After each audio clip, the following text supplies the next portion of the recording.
According to the OECD, again, the impact of the internet on productivity may be greater than that of other so-called technology enablers, including electricity and the internal combustion engine.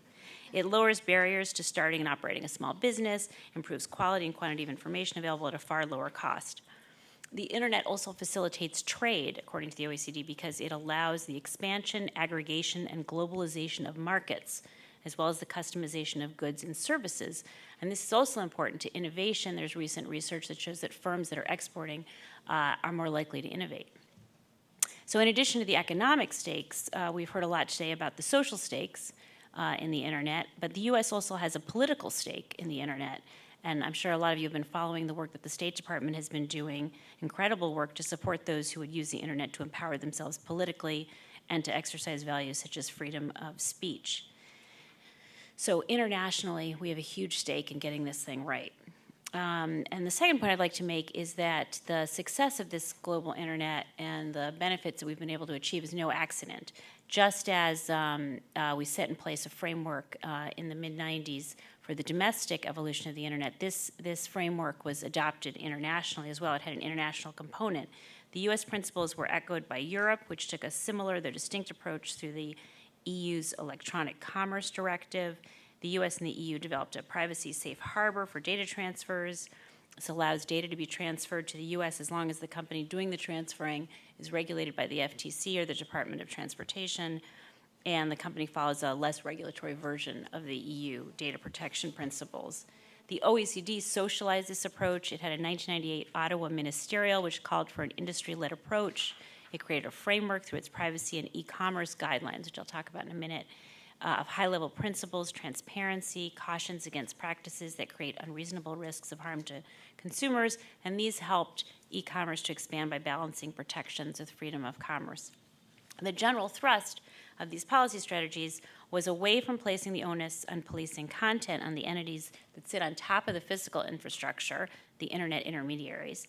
And the result was this ecosystem that we've been talking about that fostered openness, decentralization, and created a trusted environment.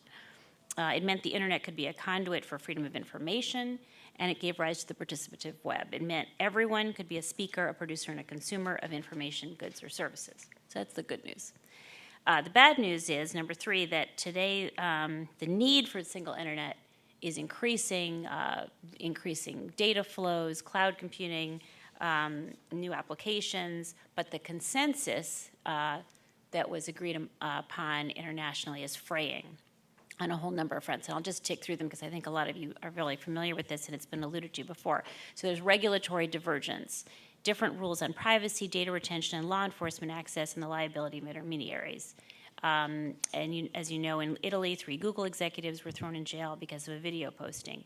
German regulators issued a resolution disapproving of the US-EU safe harbor and asking the EU to reconsider it. China has censored content available on Chinese internet portals and on occasion ordered that access to major US e-commerce platforms be blocked.